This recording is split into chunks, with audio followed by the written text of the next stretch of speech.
नमस्कार मंडळी, आज मी बनवणार आहे चमचमीत अशी रस्सा भाजी. आणि कसली भाजी आहे ती मी पुढे सांगणारच आहे.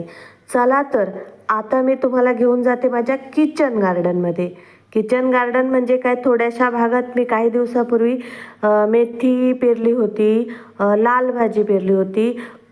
काही रुजून आली, काही हे रुजलीच नाही, पण त्याच्यात ही थोडीशी भाजी मला मिळाली आहे.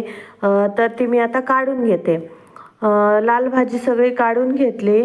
तर मेथी मेथी मी इथे प्लास्टिकच्या भांड्यामध्ये अशी पेरली होती. तर ती पण खूप छान रुजून आली आहे. ही सगळी भाजी मी आता काढून घेतली आहे. बघा किती आपण लावलेली भाजी अशी काढण्यात किती मजा असते ना, आणि खूप आनंदही होतो. सो तुम्हाला असं करायला मिळत असेल शहरात राहून, तर तुम्ही असं नक्की ट्राय करा. खूप खूप भारी असं वाटतं. तरी ते कांदा लावला होता, म्हणजे कांद्याला कोंब आलेला असतो ना, तोही मी मातीमध्ये लावला होता. तोही छानपैकी असा कांद्याची पात मला मिळाली, ती पण मी काढून घेतली. चला तर किचनमध्ये आले, चांगली स्वच्छ धुवून घेतली भाजी. नंतर भाजीसाठी मला आता इथे कांदा लागणार आहे, टोमॅटो, आणि ती मी कांद्याची पात आणली आहे, ती पण मी तिथे घालणार आहे. लोखंडाची कढई घेतली, त्याच्यात तेल गरम केलं. नंतर ठेचलेला लसूण घातला, लसूण छानपैकी परतून घेतला. तो लाल झाल्यानंतर त्याच्यात कांदा घातला. कांदाही असा छान असा लाल होईस तोपर्यंत परतून घ्यायचा. लसूण आणि आल्याचे हे वास खूप छान येत होता.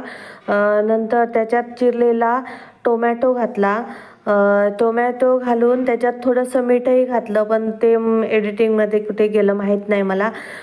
मग कांदा, टोमॅटो, लसूण छानपैकी परतून झाल्यानंतर त्याच्यात कांद्याची पात घातली.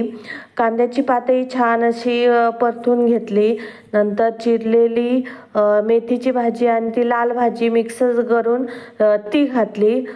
छान अशी मिक्स करून घेतली. नंतर वाफवलेले मटार घातले, हे ताजे मटार आहेत.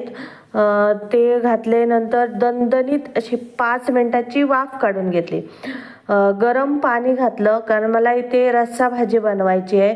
तुम्ही अशी सुकी पण बनवू शकता, पण रस्सा भाजी अशी खूप छान लागते. चपाती बरोबर, भाकरी बरोबर, कशाबरोबर खा, खूप छान लागते. अशी भाजी कोणाकोणाला आवडते कमेंट करून नक्की सांगा.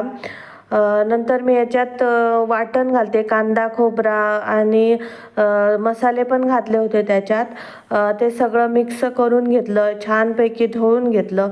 चवीपुरतं मीठही घातलं आहे. बघा इथे छान दिसते ना. नंतर थोडीशी साखर घातली. साखर ऑप्शनल आहे, तुम्हाला पाहिजे तर घाला किंवा नाही घातली तरी चालेल. वरतून किचन किंग मसाला घातला, छानपैकी ढवळून घेतलं. नंतर कोकम घातलं, तेही ढवळून घेतलं. नंतर फोडणीच्या पात्रामध्ये तेल गरम केलं. लसूण ठेचलेला घातला. लसूण छानपैकी लालसर झाल्यानंतर त्याच्यात हिंग घातला. हिंग घालून नंतर लाल तिखट घातलं. सगळं मिक्स करून वरतून फोडणी दिली. छानपैकी एक वाफ काढून घेतली आणि सगळं मिक्स करून घेतलं. कसं मस्त दिसते ना, खूप छान झाली होती भाजी, टेस्टी झाली होती. चपाती बरोबर खूप छान लागते, भाकरी बरोबरही खूप छान लागते.